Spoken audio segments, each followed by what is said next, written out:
What you gonna do, brother, when the crypto bull run comes to you? The ticker is SmackDown on Ethereum blockchain, brother. We're the first and only wrestling-themed crypto, and we're bridging wrestling and cryptocurrency to make the most electrifying meme coin in crypto history. Ooh. Meme coins like Doge, Pepe, and Shiba Inu are leading the upcoming bull run, and we got the juice to turn our two passions into the next crypto phenomenon. Join the community at SmackDown.pro. The coin is Stone Cold Rock Cena Macho McMahon SmackDown 10 Inu, and the ticker is SmackDown. Just remember, brother, it's for life. This is WWE superstar Drew McIntyre, and you're listening to the WWE Podcast. The champ is the one that everybody wants, me. Becky Lynch is going to WrestleMania. Claymore! Austin 316 says I just whipped your ass. This is my honor. You're going to acknowledge me. Hey everyone, and welcome to a very special current state of WWE, more like a preview and prediction show, because it is the official preview and prediction show for Survivor Series War Games that is coming to you this Saturday, and we've got a lot of potential, returns out there. We'll dive into those, whether or not we think they're going to happen. Of course, with this whole event being in Chicago, we all know the number one name that people are throwing around, and we'll talk about that and that possibility. But this is really centered on War Games. The two matches, the men's and the women's War Games matches, a total of 5 matches on the card. So it's going to be a lengthy War Games match for the men and women. But it gives other opportunities for the rest of the men and women on the card to have and tell a good story, 15-minute matches or so, maybe 20 minutes. And that's been the Triple H regime. So Anthony, welcome to the show. And what do you think about this Survivor Series card? You know, the card, I think, is going to deliver. How many do we have? Any championship matches? We have the Intercontinental Championship. Is the U.S. title being defended on SmackDown by Logan Paul? I'm looking. I don't see Logan Paul. I see the Intercontinental Championship. I don't see the U.S. title. And we have the Women's World Championship, Rhea versus what's her face, Zoe Stark. So, look. Survivor Series has never really been centered around the championships. It's always been like champions in the Survivor Series matches. You've had the odd one, like the first ever Elimination Chamber or the triple threat match at Survivor Series 2000 when the Big Show won his first ever WWF championship. But it's not typically been centered around the championships. But I find the lack of championship defenses at this year's Survivor Series is kind of amplifying a feeling that I've had going back a few years now, and it's that Survivor Series has kind of lost its aura about being one of the big four. And you could always make the case that it was number 4 on the totem pole, certainly behind Rumble, certainly behind Mania, and maybe neck and neck with SummerSlam. But with SummerSlam having the whole mantra of the WrestleMania of the summer, it always felt like Survivor Series was the fourth in line, but it was still lumped in with those pay-per-views. But with Crown Jewel taking off like it has, with the excitement of Money in the Bank, with the way Elimination Chamber has been being held outside the United States for 3 consecutive years now, it just feels like Survivor Series has almost been relegated to a B-level pay-per-view, and a lot of the exhibition matches over the years of Raw versus SmackDown contribute to that, and now War Games is contributing to that, and it isn't for brand supremacy like it had been for, 5 consecutive years, from 2016 to 2021, I want to say. But now that Roman Reigns isn't even competing at the show, it just feels like it isn't the same as it used to be. If you didn't know that this was Survivor Series, and you put this card in front of somebody, they would think that this is a B or C level event. I mean, they'd just be looking at this and going, "Oh, is this one of those random events they have in Asia that they don't really televise?" And I don't mean that. I guess I'm being a little bit exaggerative, but my point about this is, outside of the name brand value of what Survivor Series used to mean, you wouldn't look at this and go, "Oh my God, this card's going to kick ass." And I've honestly felt that way, though, a lot about a lot of the Triple H events, as we have mentioned over the months, of underwhelming card, underwhelming build, but then you come out of it going, wow, that was awesome. And I expect this to do the same, where the talents are able to speak for themselves and do what they do best, which is in-ring, tell stories, and kick ass. And I think that all of these men and women will, and I think that will be the saving grace coming out of this. But honestly, yeah, no World Heavyweight Championship match, which actually I could take a break from. I mean, honestly, that's a good point. Like, I mean, I'm okay that Seth is not defending his championship. I mean, he needs to breathe a bit on those defenses. But I mean, of course, with Roman Reigns, and I honestly can't believe that Roman Reigns, and I don't want to go on too much of a tangent here, but the fact that we are now in the unofficial start of WrestleMania season, to me, I always look at Survivor Series as like, okay, we're starting to get there now. It's really almost inexplicable that Roman isn't here defending it, or even in any capacity presumably going to be here. It's unacceptable. It's inexplicable. It's downright insulting, honestly, to the championship and everyone that on the card that would have had an opportunity. And you and I have gone chapter and verse about how this is not a good idea anymore. There's nothing left to be gained. I don't care what he does the rest of the way.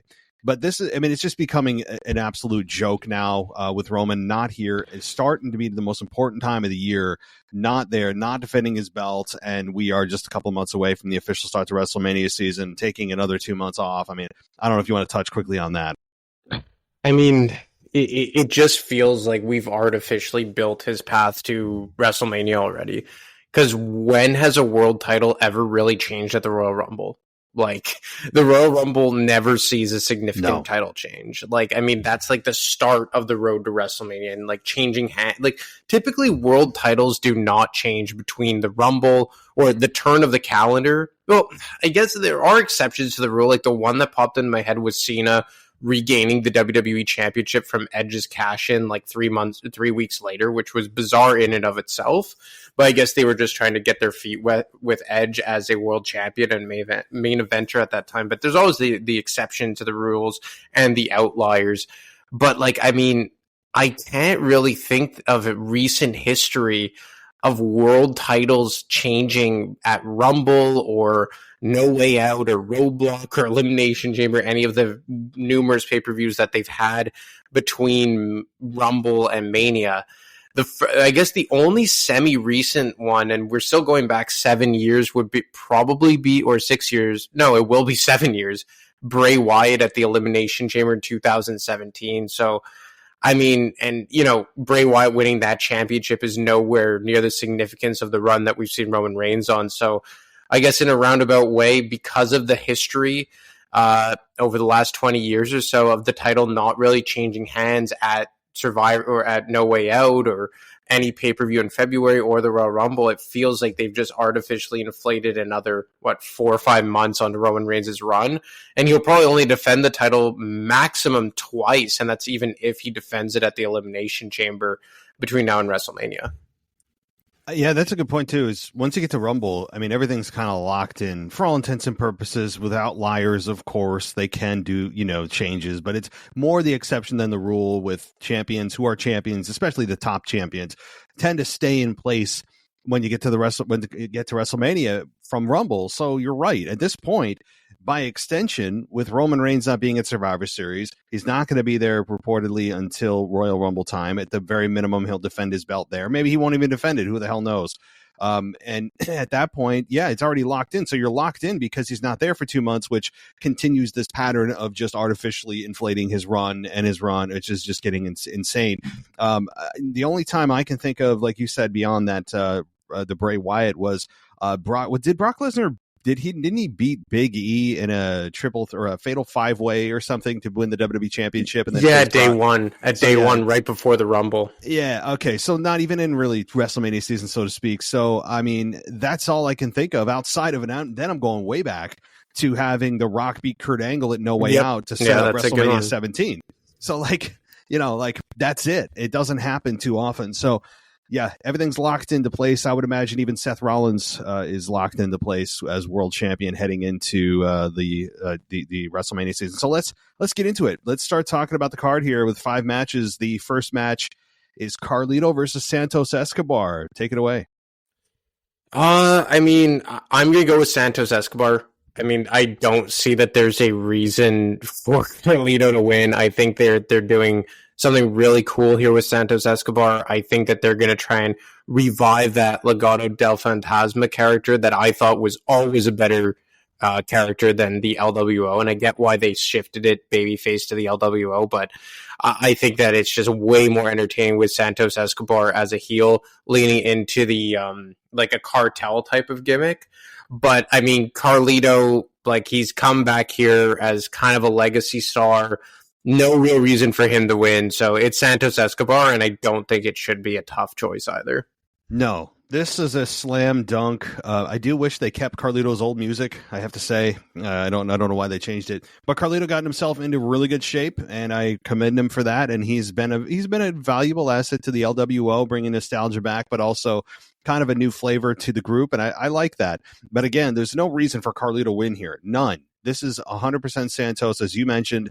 This Legado del Fantasma that never really got off the ground because they were suddenly doing an event in Puerto Rico. They had to go, oh, well, we got to stop that and reform the LWO to get the fans excited, and it worked. It really worked well. But I never got to, and we didn't get to see the Legado del Fantasma, and Zelina Vega was a part of that, and what she did slapping Santos on SmackDown was it was impactful. And so you have a guy that had cut really a career defining promo up to this point, really on the rise. The crowd was giving him a ton of heat, and this is all about Santos. I expect Santos to maybe cheat to win. I don't care how he wins, and then maybe brutalize Carlito, and you don't see Carlito for a while.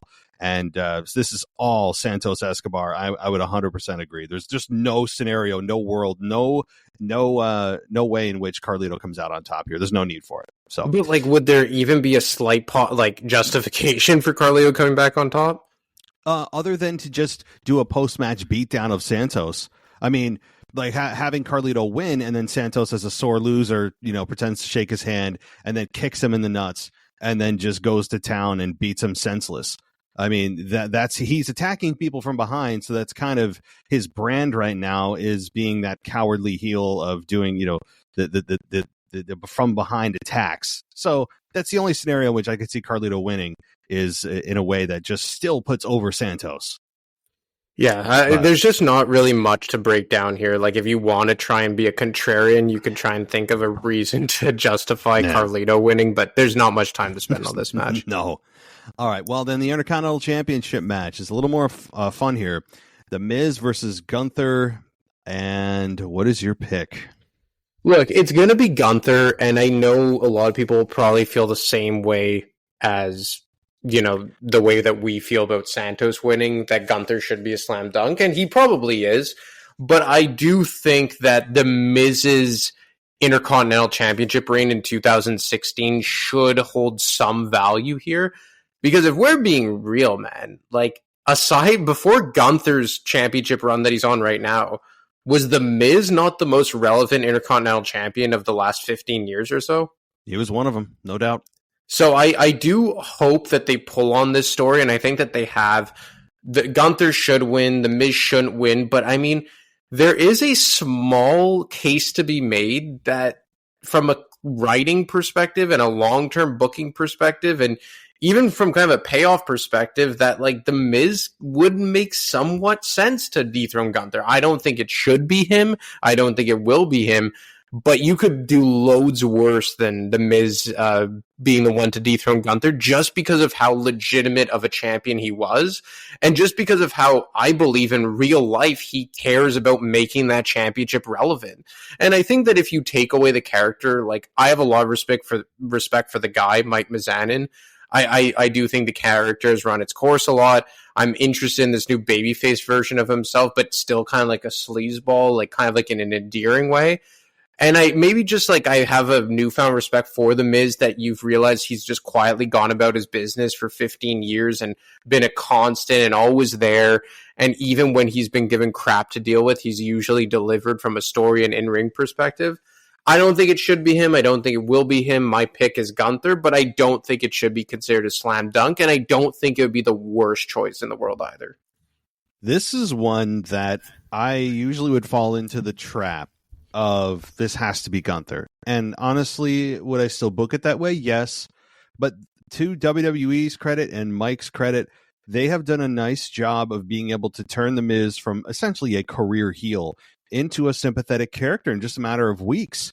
And that's a credit to everyone involved. And that there is something to be said for Miz's run from about 7 years ago. There's no doubt about that. That was one of the more memorable runs. Of course, that led to the Daniel Bryan talking smack incident, one of the most infamous promos he's had in his career.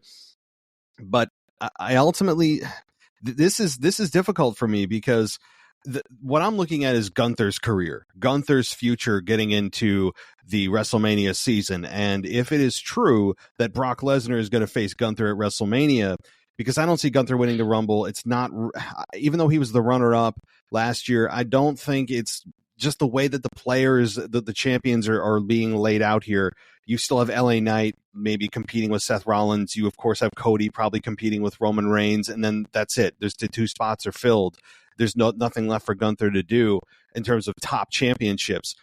So I would imagine that if you're going to get Gunther with Brock, you don't want Gunther as the Intercontinental Champion facing Brock.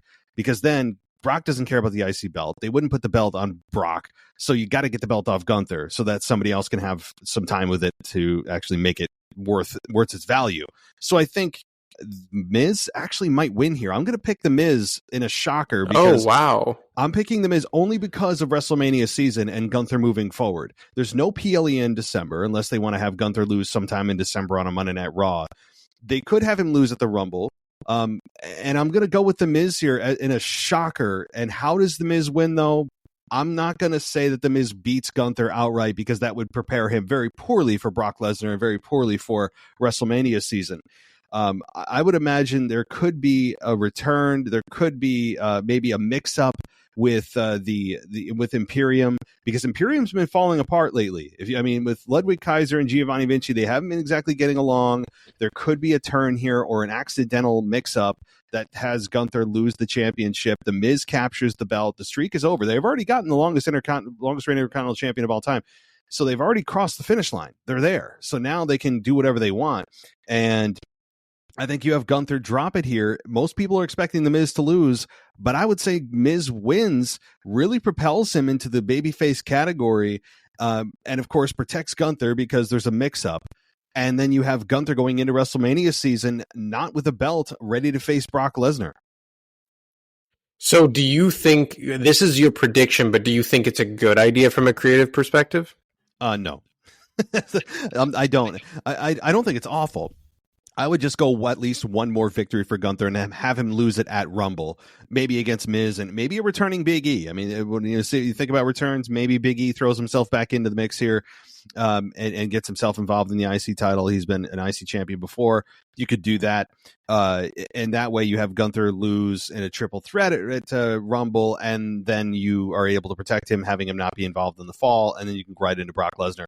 I'm just thinking that when WWE is looking at this, and they know that, my God, these 3, especially not the War Games, but the 3 that are not the War Games matches, they're going, this is so predictable. We got to do something here that will, get some people talking and won't damage us and won't really be, short-sighted. I don't think it's really that short-sighted. It just may be a tick too early for me. I wouldn't book it this way. I'm just trying to think like WWE, because the last few pay-per-views, they've done things that you're like, oh, okay, this is, they're doing things here that you don't expect. They're doing at least 1 or 2 outcomes every pay-per-view that you don't expect.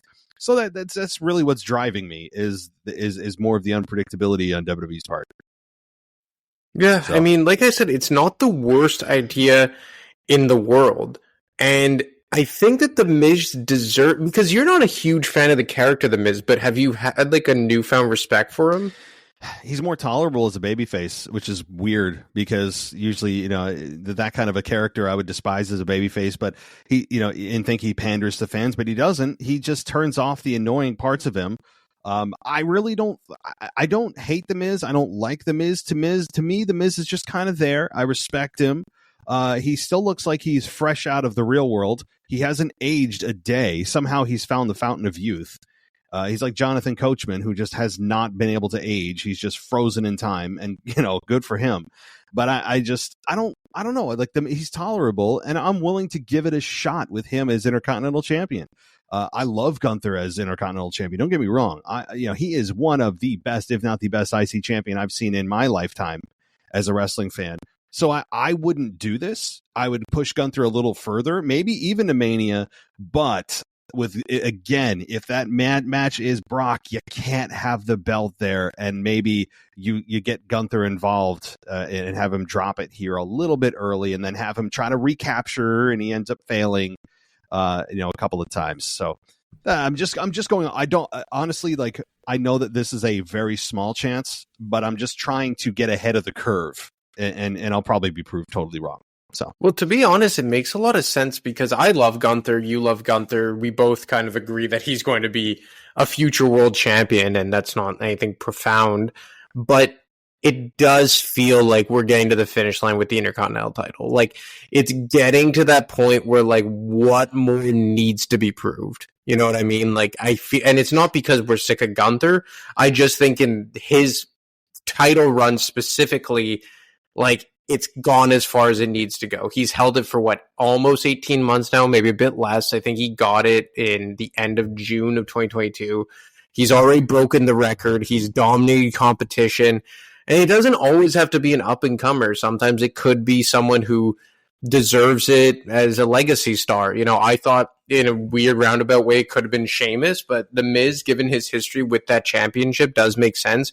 And your point is very well founded as well. The timing of this to prepare Gunther to the to WrestleMania season would be very smart. I think if it's not now, it has to be by the Rumble latest. Like, you can have him surpass the Rumble as the Intercontinental Champion. Yeah, that's probably where I would do it. Is the Rumble? It feels a little early, but to kind of summarize both of our points, this feels like the first time where we're like, well, it wouldn't be the worst thing, like this is the first event where even though The Miz isn't a threatening opponent per se to Gunther, and he shouldn't really be, he's not playing the heel. He is the babyface. And I think people wouldn't lose their minds if Gunther lost the belt here. He's already the top running champion of all time. And we're getting close to Mania season, and I think it would be a signal to fans that, okay, he's not an Intercontinental Champion anymore, but we have something bigger on the horizon for him. And I think that's really what you could do. But this is the first one you could at least make the argument that it wouldn't be the worst thing. Because, as you said, we're there. We're there. I don't think fans would be too up in arms about it. I think fans would give Mike Mizanin a pretty big pop for winning the IC championship. I really do. And it would get people talking and social media buzzing and all that kind of thing. So I really don't think I honestly think there's a little bit more good than bad from this. This is the first time that the scales have slightly tipped for me. Yeah, no, it makes sense. And obviously beyond this, the execution would be the execution beyond just the actual title win and how his run would play out would be very crucial here. I don't imagine that he would have a very long run. And I feel like, for me, I'm not going to lie, it feels like the Intercontinental Champion in waiting is Bronson Reed in a lot of way, but you need that babyface buffer to get it over to Bronson Reed. Like that's how I'm kind of envisioning the next, let's say, 6 months of the Intercontinental Championship. Yeah, that's a good point too. Big Bronson Reed. Yeah, that's very true. All right.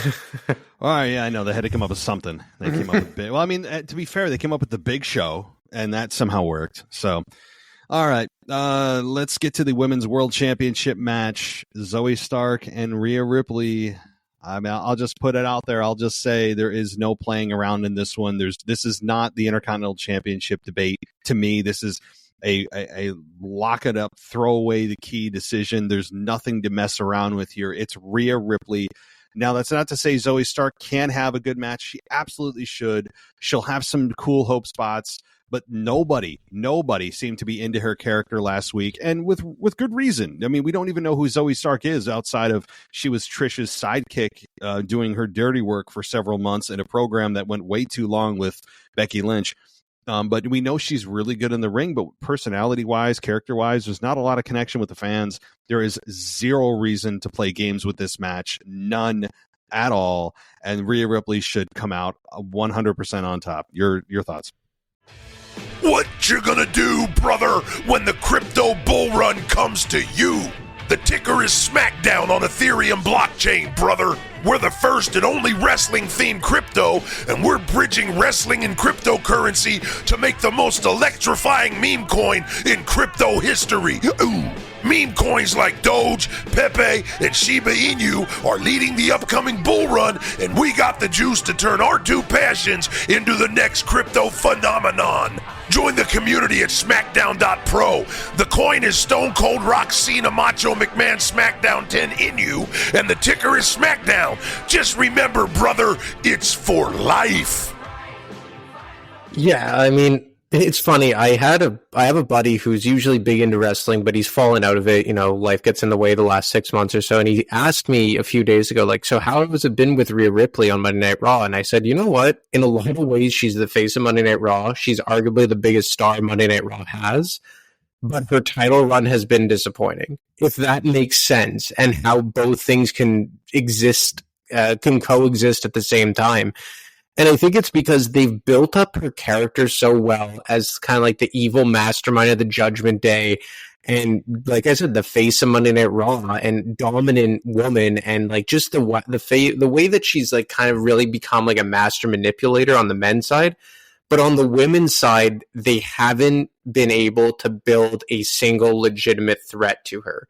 And you look at the amount of time she's defended the championship on pay-per-view. I think it's been 4 times she's defended it on a PLE against Zelina Vega, Raquel Rodriguez, the fatal 5-way match. Like, this is going to be number 4 or 5. I know she had a few title defenses on Monday Night Raw, but I think that this is yet another example where, yeah, we're going to get a really good match. I do like Zoe Stark. I think she has a bright future. I think she's really good in the ring, but she is not even close to have built up enough legitimacy to even be a slight threat to Rhea Ripley's championship run. So yeah, this is very similar to Santos Escobar against Carlito, and probably even more of a definitive choice that Rhea Ripley will win this, and it'll probably be a very good in-ring match. Like, both women can bring it inside the squared circle, but as far as the outcome goes, it's going to be Rhea Ripley, and I don't think that there's room for much debate. No, I mean, the good thing is, though, this is at least what should be happening with these championships, is helping to build new stars. And sure, we may not be super excited about Zoe Stark going into this. We may not know a whole lot about her, and no one's going to pick her to win. But the focus on Zoe is going to be the quality of the match, the story she can tell. How well does she work with Rhea? How does she perform on the biggest stage of her career? This is, for her, the biggest match of her entire career, arguably. So for her, it's not about winning, because no one thinks she's going to win. It's about, how do you maximize your minutes? How do you pull the crowd in? How can you make them believe when none of them believe? That's the goal for Zoe, is to make people feel something when people going in mostly feel very lukewarm, and that may be being kind about her character. So that's, to me, the goal for her. It's not about the win. That's not even in the universe of discussion for me, because there's nothing to be gained from that. So yeah, that's also a good point about Rhea Ripley, where you have her be the face of Raw. Her character has been beautifully developed. She's performed at an exceptionally high level as the face of the Judgment Day and one of the faces of Monday Night Raw. But at the same time, they haven't really done a good job of integrating her championship run into that. It's always weird. Been oddly like a side story, or at times forgotten, because the Judgment Day's business with whoever, with Cody, with Seth, with Sammy, with Kevin, that's always been the primary goal, and she's been wheeling and dealing and kind of the unspoken leader of the Judgment Day, and that's taken precedence. But it like you said, it's always been excellent character development. She has skyrocketed her career, but oh yeah, she's the champion. Can we at some point bring that in? And it's been weird. Yeah, they're very much like Santos versus Carlito. There's just not much to dissect here. Rhea Ripley's going to win, and hopefully by the time Rumble, and more specifically Mania, rolls around, we're going to get more of a legitimate threat than Zoe Stark. Absolutely. I'm with you. All right, well, let's get to the 2 matches that are going to take up probably 45 minutes each. And that is first the Women's War Games match with Charlotte, Bianca, Shotzi, Becky versus Damage Control's, suddenly tripled their membership.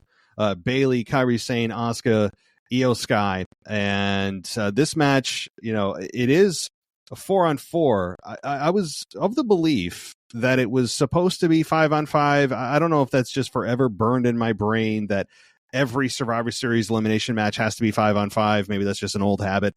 Or maybe the War Games matches in the past have been 5-on-5. I don't hate this. That means it's a shorter match. For me, 4-on-4 is fine. I honestly don't give a damn about which team has, quote unquote, the advantage. You and I have discussed at length about how these rules make no sense, and there really is no team that's advantaged. There's only one fall to a finish. This is not elimination, which I think is a also massive mistake and kind of takes a little of the fun away from what Survivor Series is.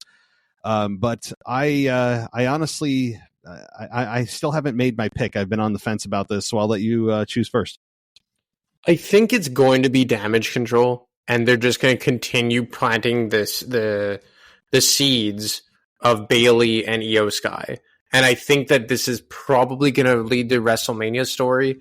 It's probably going to be very similar to when they planted the seeds last year with Sami Zayn and the Bloodline, where like you thought was Sami going to turn in the match against like the Brawling Brutes, KO and Drew McIntyre, but then at the end he hits KO in the back with the chair, and then Jay embraces him, and then it ultimately builds to the turn at the Royal Rumble. I think they're going to kind of use the same template with Bayley and the rest of Damage Control, and they're going to end up getting the victory, because you look at the babyface sides of things, Becky coming over from Raw to SmackDown, Charlotte, Shotzi, Bianca. It's just like a not misfit toy. Well, Shotzi's a misfit toys, but you just took like the three biggest baby faces you have on the women's side, thrown them together for no real reason or cause, as opposed to the women, the heeled side, that there's a lot of story to tell.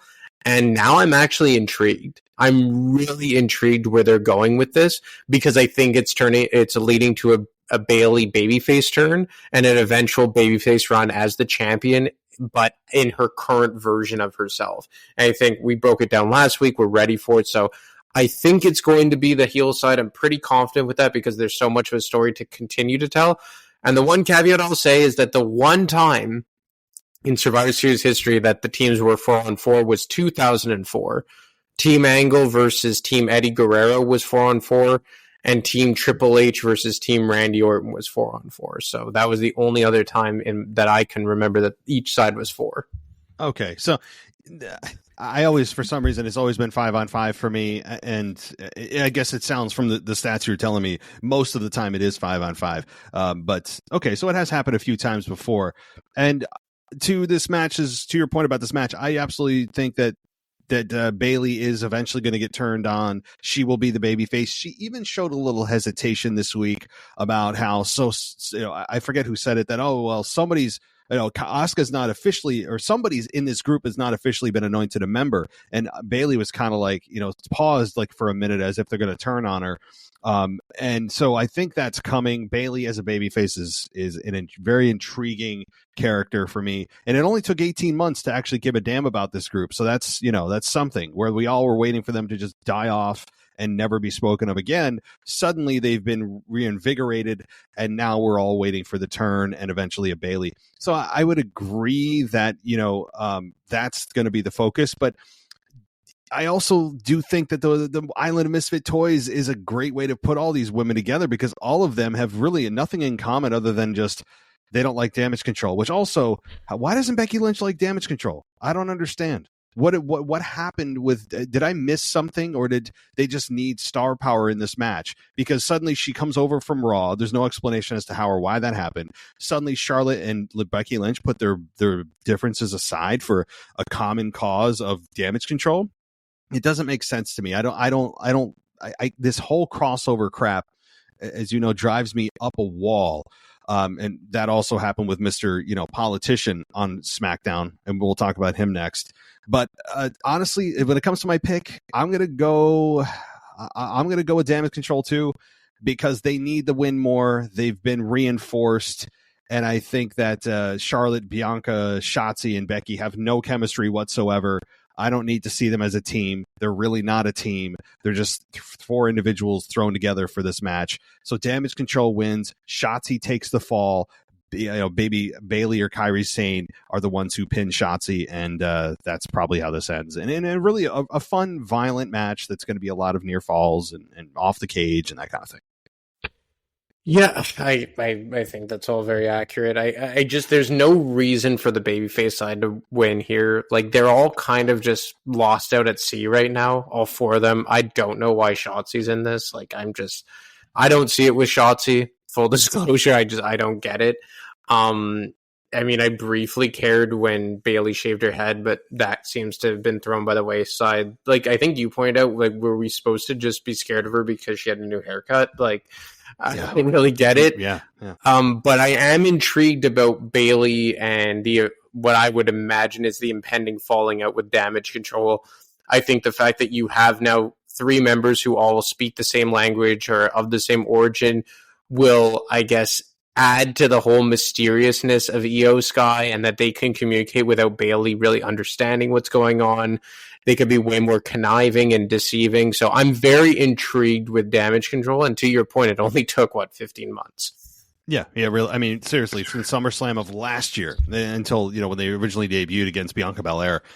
So yeah, this is. I'm sure it'll be a fun match. I have no doubt about that. And yeah, all right. Well, let's move on to the men's War Games match. Cody Rhodes, Sami Zayn, Jey Uso, and Seth Rollins versus the Judgment Day's Finn Balor, Dominic Mysterio, JD McDonough, and Damian Priest. I'll just say my prediction. I won't give my logic yet, but I'm pretty sure the babyfaces come out on top here. And go ahead. Yeah, I think so. I mean, the babyfaces do have a reason here to come out on top. You have to make Seth continue to look strong into WrestleMania season. Cody Rhodes is being positioned presumably to be the one to once again take on Roman Reigns. Jey Uso and Sami Zayn, I would imagine, are going to have semi-significant programs going into WrestleMania season as well. And then on the heel side, I mean, they've looked strong. Judgment Day has been running Monday Night Raw in a lot of capacities, and I think that them losing will maybe hint at maybe a breakup that's coming, one of their characters getting ousted. I find that Judgment Day is more interesting when they come off of a loss because of all the individuals and maybe the further dissolution of, Damian Priest and Finn Balor. Now that I almost called him DJ McDonough, JD McDonough, reversed his initials, is now an official member. I always look for what's the best story to tell coming out of it. And I feel like a great story could be told with Judgment Day losing this big match here. Now, again, what kind of role is Drew McIntyre going to play into all this? Mm-hmm. Like, what kind of role is Randy Orton going to play into all this? Is CM Punk going to have a role? But Drew McIntyre here is arguably now the most intriguing character at this very moment in WWE. For me, just because, as you said, did he turn heel? Did he join the Judgment Day? Is he just a mercenary? Is he playing Rhea Ripley? Like, I don't know where they're going with Drew McIntyre. And this is the most interesting he's been since the early days of his WWE title run in the pandemic era. So, I mean, this is like, I'm not confident with this just because I think Drew McIntyre is such a wild card. He is so interesting just by one kick. One Claymore has changed his entire outlook, or our entire outlook on him. And while I do think that WWE is going to consider this, and most fans have considered this the official turn, there is an argument to be made that it's not, considering what the Bloodline did to him at Clash at the Castle, and he has a right to get revenge. And costing Jay the tag team titles on Raw. He has a reason to do that. It's payback. It's just eye for an eye. So there's justification there. But the way that WWE has promoted Monday Night Raw, as I was looking through my email, they sent me emails about, the big things happening on Raw. They said that Drew is going to speak on his, quote, heinous actions from last week. Heinous. Okay. I love it. Yeah, I know. I mean, it's just heinous. I mean, I could think of a few things that are a little worse than that. But, I mean, so they've positioned this already with the language they're using that this is a heel turn. They don't use heinous with the baby face. So they are probably considering this as a heel turn. So that's fine. I mean, if they don't want to play games with is he or is he not, we're probably looking too much into this, but WWE's maybe more simplistic on it. Fine, cool. We all wanted him heel anyway. We got what we wanted. and now there's a whole lot of fun, quote, I guess, pun intended, games to play. Now, as far as this match goes, we all know it's going to be a lot of fun, a lot of violence, a lot of near falls, probably 14 crossroads involved in this match because Cody cannot, hit his finish just once and try to pin somebody. That's how much faith he has in his own finish. So I expect this to be a lot of fun as anyone would. But you're right. The wild card is Drew McIntyre, who is the most likely to probably get involved and try to cost Rhodes, Zayn, and Jay and Rollins. So I would imagine Drew's going to show his face. He may not be successful in helping them, or he may show up after the match is over. But outside of that, do you see a potential Randy or CM Punk? Because those are two names, especially Punk being in Chicago. Do you think there's any possibility of these two guys showing their face in this match or after the match? I think that they have to. Like, look, I'm not sold on CM Punk just because there's been so many conflicting reports. But if it's not CM Punk, it has to be a consolation prize in Randy Orton. It has to be one of those two. I think regardless if it's not CM Punk, there will be some level of disappointment. You know that roof is going to be on the verge of getting popped off in, I guess, suspense of CM Punk, and there will be disappointment if it isn't CM Punk. But at the very minimum, it has to be Randy Orton. Like, I find that it has happened way too often in recent years that you've expected a big return and nothing really happened. And this is a pay-per-view that I don't think has a massive build, and there's no major title on the line with the exception of the Women's World title, but we just kind of dissected as to why that doesn't feel as important as it should, despite Rhea Ripley's amazing character development. And given the fact that we are going to go 2 months without a PLE, you have to leave the crowd wanting something. Last year, Sami Zayn doubling down on the bloodline, as Michael Cole said, sold his soul, was a perfect way to get us all the way to Rumble. I don't think that we're going to have that here. There's nothing that feels even close to as significant of a story as we saw with Sami Zayn and the bloodline last year and him trying to prove his allegiance.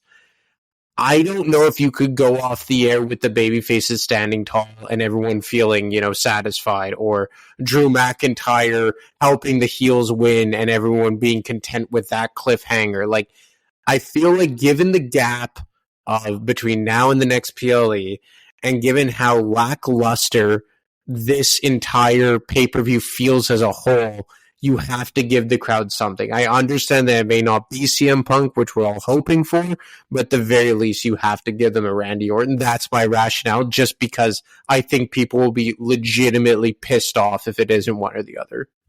People are expecting, you're right, there has to be something. And I've said that for like the last 6 months. Oh, Randy's going to be here. And I keep saying it, but he keeps inching closer. So I think Randy is a very strong possibility. Now, what I could see happening, say there is no return. Again, we get a womp womp. There's no Punk. There's no Randy Orton. There's none of that. I could see them doing something that, okay, the baby faces win, but at the end of this, Drew McIntyre comes out. They're all still brawling, and then we have Drew McIntyre, Claymore, Seth Rollins, and at the end of the match, we have Priest cash in on Rollins, who's already been destroyed from the match, and Drew McIntyre is the one that's going to hit the final blow. Drew McIntyre allows Damian Priest to cash in. We have a new World Heavyweight Champion after the match is over. And then Drew aligns himself with the bloodline, with the Judgment Day, with the understanding that he is going to receive the first championship opportunity from Damian Priest. If you remember from Monday, Drew and Rhea Ripley shook hands. So I could see them doing that as kind of a shock value. Oh my God, we got to cash in after the match. Seth's destroyed. Drew hits the final nail and puts him over even more as a heel. What do you think about that? With Drew helping them win the heels, you mean? Well, not involved in the War Games match. After the match is over and the baby faces win, lose, or draw, whatever, that's when the beatdown commences. They all brawl, and Seth's already, been beat up for 45 minutes, and that's when Damian Priest cashes in on Seth. I mean, I don't want them to use Damian Priest cash in yet. Maybe I'm just so detached from it, but if anyone's listened to my shows, I really do think that this should be a close to a full 12-month run with Damian Priest as champion, just because I find far too often they squander the Money in the Bank briefcase within the first 6 months, and I don't know the last time that they waited close to a year. I want to say it was Dolph Ziggler when he cashed in right after WrestleMania after winning it in July. I guess it was back then. I think Damian Priest should keep it until post WrestleMania. And just because I think that there's so much more of a story to be told. So I'm going to say no. Maybe that's just me sticking to my guns and digging my heels in here. But I think that there's more of a story to be told with the Judgment Day, with him holding that briefcase. And I think that there's more of a story to be told with him holding that briefcase into WrestleMania, because I don't think that Damian Priest just yet is ready for the main event or ready for prime time. Because if he is the world champion, who are you bumping over a world title match at WrestleMania? Seth Rollins, LA Knight, Drew McIntyre. Like, I still think that there's more of a story to be told with Damian Priest right where he is right now. So I'm going to say no. And also because I guess that'd be a consolation prize, but I just feel like Survivor Series, again, given the way Crown Jewel ended and given the 2 months between another PLE, they have to send the crowd happy home in some way. And yes, that would be a major pop. Some people would just get off on the shock value, but it wouldn't be like a happy send-off. But then for me, I'm just stuck. It has to be Randy Orton or CM Punk, or else people will be pissed off. So I do like the idea. I just think that they're not quite there yet with Damian Priest. Yeah, the timing is not exactly the greatest, given that we're very close to WrestleMania season now. What are you going to have Damian in one of the main events of WrestleMania? It still doesn't seem right yet for Damian. And he's come a long way from where he was just a year or 2 years ago. So he has made strides, but is he really ready to be the guy going into WrestleMania season as champion? I mean, I don't know. So yeah, sure. I mean, you've got a lot of time left on that briefcase in terms of when he has to cash in. I believe he won it in July or whenever Money in the Bank was. So he's got some time, and he has more than enough time to go past Mania and then cash in on the champion after that. So yeah, sure. I'm not saying it will happen, but it does. I mean, all the players are there. The match is there. It's a violent, brutal match. We have Send Your Money in the Bank. Damian Priest is in the match. Seth Rollins is on the other side of the ring. And you can see it being where Seth is down and out, and Damian Priest looks at the referee. He hands him the briefcase, and, boom, we got a new world champion. Again, I'm not predicting it. I'm just saying it's at least on the table of possibilities. But you're saying, okay, so your prediction is babyfaces win, Randy Orton returns. Do you think when you're saying he returns in the match or after the match? Well, I think Drew McIntyre is going to play a factor in some form or fashion, probably on the heel side, because even if it isn't him being a full member of the Judgment Day, I think he's acting as a mercenary of sorts. Like, he's going into business for himself and he's doing whatever it takes to get there. So I think a Randy Orton will show up to even the odds. Now, I don't know if that means after, maybe, I could see something like this. Like, Rhea Ripley basically says, once the match is done, you help injure Seth even more to put Damian Priest in a position to cash in, and then you get the first crack at his world title. Something like that. So when the match is done, Drew shows up, beats the hell out of Seth, tries to position Damian in a position to cash in, much like we saw with Bobby Lashley attacking Drew 3 years ago now, so the Miz could cash in. Something very similar, but then a returning Randy Orton shows up to even the odds. Something along those lines. Okay. No, that's, again, also plausible. The only issue that I would have in terms of this happening is that would mean that Randy Orton's going to be on Monday Night Raw. And if he's on Monday Night Raw, that means he's not there to help Phil Roman, who's never there. And he won't be on Roman's show, which means how are we going to get to Roman and Randy, if they even want to go there? So that's my only concern is, okay, you stick him on Raw, but then the idea to bring Randy back was to help soften the blow of Roman Reigns not being on SmackDown. Yeah, so that's the one thing. I mean, it's so crazy with these brand loyalties. It's very complicated when you get to a level of Survivor Series and it's a mixed brand pay-per-view, because then the waters are all muddied. And to your point, like SmackDown would need a Randy Orton before Raw, wouldn't they? Yeah.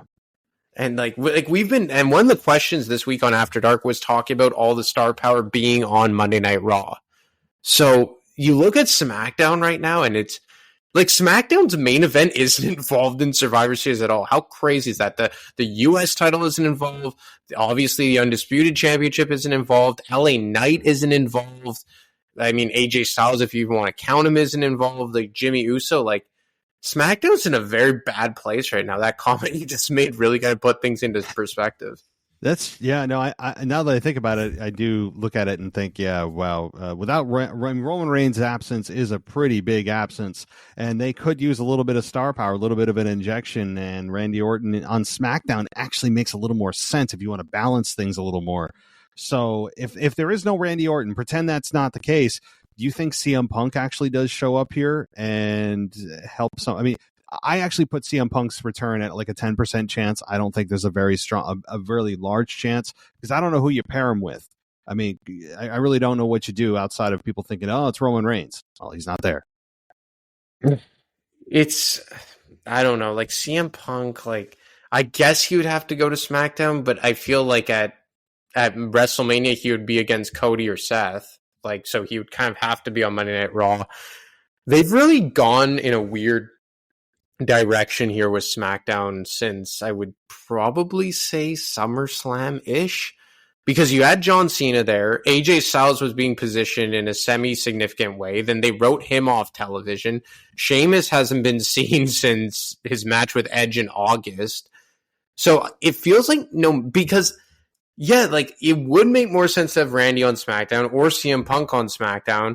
But if Roman's not there until January, what are they going to do on SmackDown until then? It's a very weird situation they have, because it feels like all the action is on Monday Night Raw right now. So you'd want them to just jump into Monday Night Raw.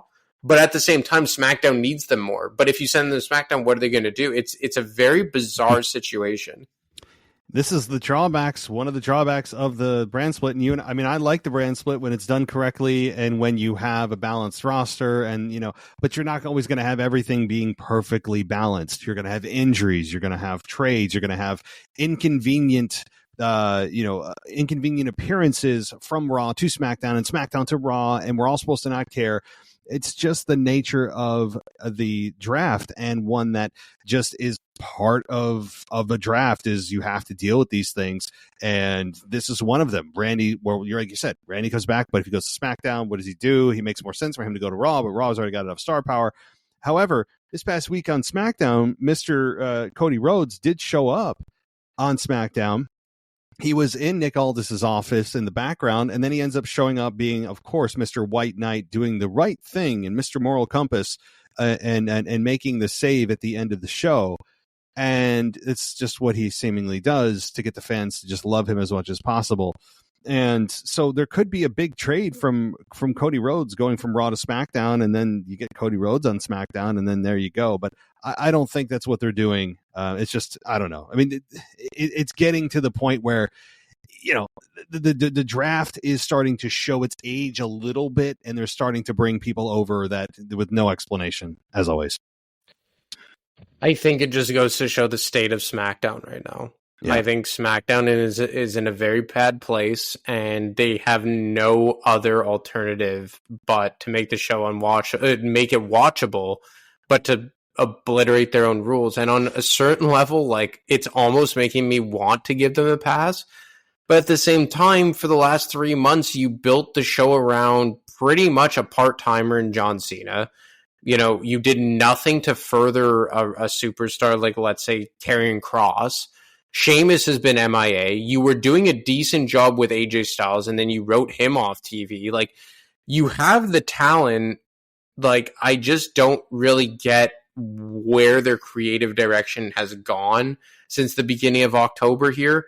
Like, if you hadn't done a decent job building up some of the guys you had, like, yeah, Santos Escobar is a nice story.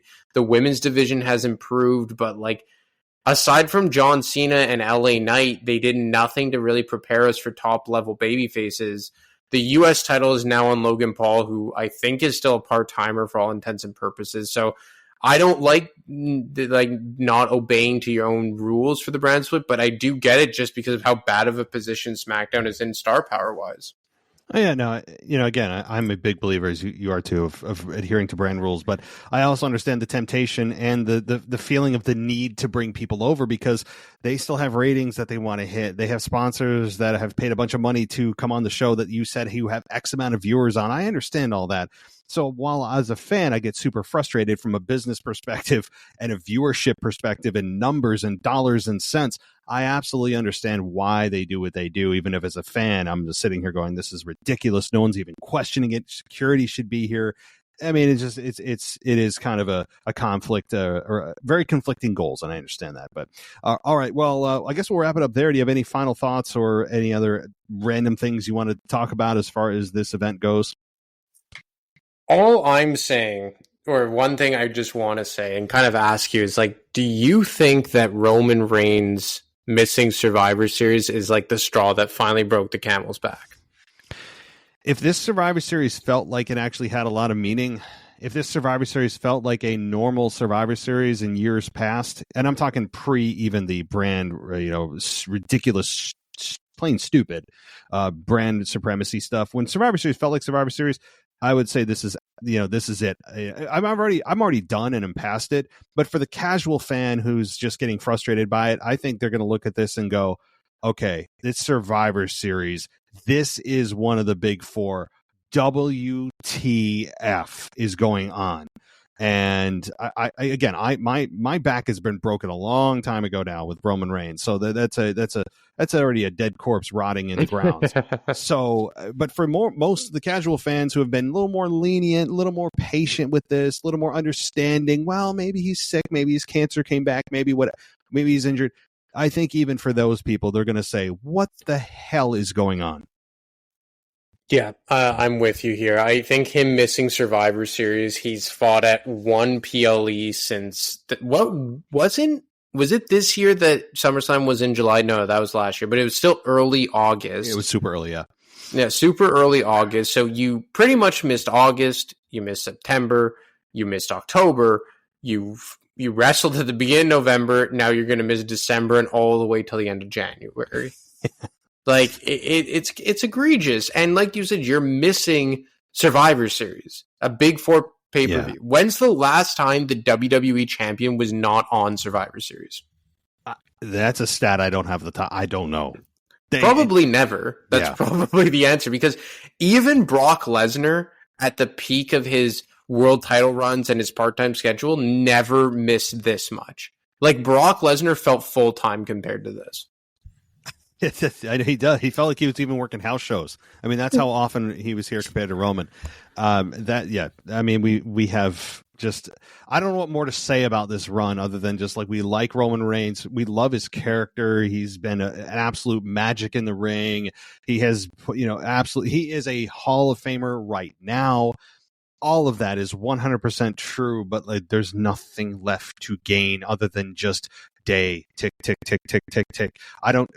There's for me nothing left to say about it. I don't know what they could gain outside of just beat Hulk Hogan's record, and the fans are going to go, okay, cool.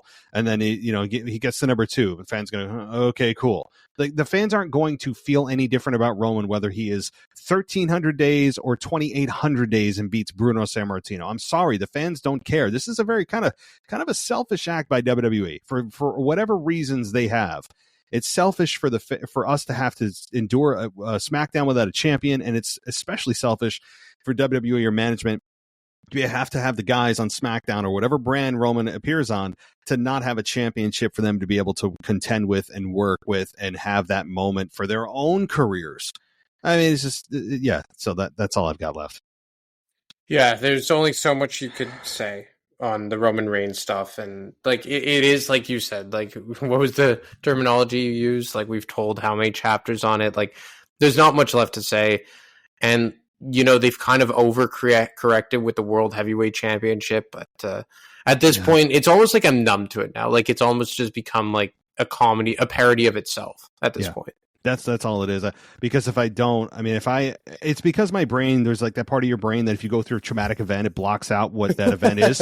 It's like that over and over. My brain is just protecting me from the trauma of this Roman Reigns run. And again, it's not to say this run is legendary in the sense that it's legendary in its length.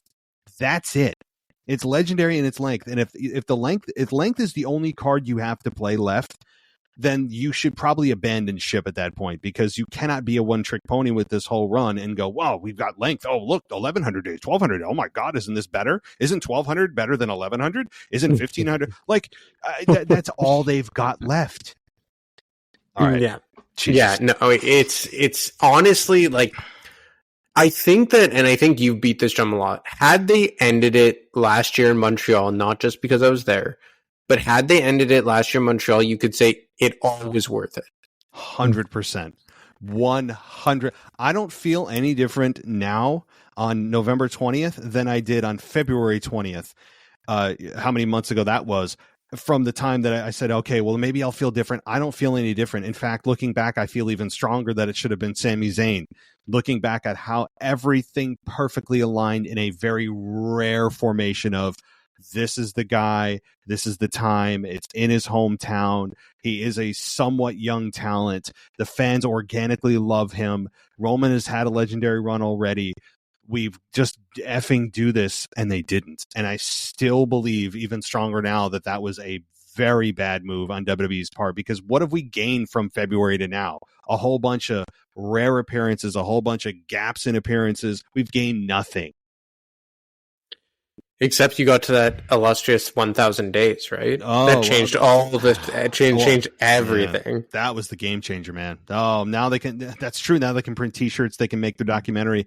That was what I was worried about, and it has come true. So, all right. Well, I'm going to leave it there. I hope everyone does enjoy Survivor Series. This actually should be a fun show. Hopefully, there is a return or two, and we're not left at the end of the show going, "Oh, where's Randy? Where's Punk? Where's me? I don't know, Big E? Where Hopefully we get something. I hope there is something. Maybe LA Knight shows up and hits a BTF on somebody or BFT. I hope that happens. Something. We get some kind of appearance and some kind of a moment, so to speak. But any final comments before we head out here?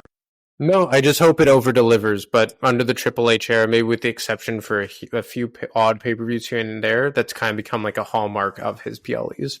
Yeah, and I expect nothing less here. So, alrighty, well, enjoy the pay-per-view, and we will be chatting in a week with, I'm sure, a very in-depth review. So it'll be fun. Looking forward to it, man. Enjoy the PLE. You too. What you gonna do, brother, when the crypto bull run comes to you? The ticker is SmackDown on Ethereum blockchain, brother. We're the first and only wrestling-themed crypto, and we're bridging wrestling and cryptocurrency to make the most electrifying meme coin in crypto history. Ooh. Meme coins like Doge, Pepe, and Shiba Inu are leading the upcoming bull run, and we got the juice to turn our two passions into the next crypto phenomenon. Join the community at SmackDown.pro. The coin is Stone Cold Rock Cena Macho McMahon SmackDown 10 Inu, and the ticker is SmackDown. Just remember, brother, it's for life. Thanks for listening to the WWE Podcast. Don't forget to subscribe on your favorite podcast app so you don't miss a show, or head to WWEpodcast.com. And for all of these shows ad-free, head over to patreon.com/WWE Podcast. Until then, we'll see you next time.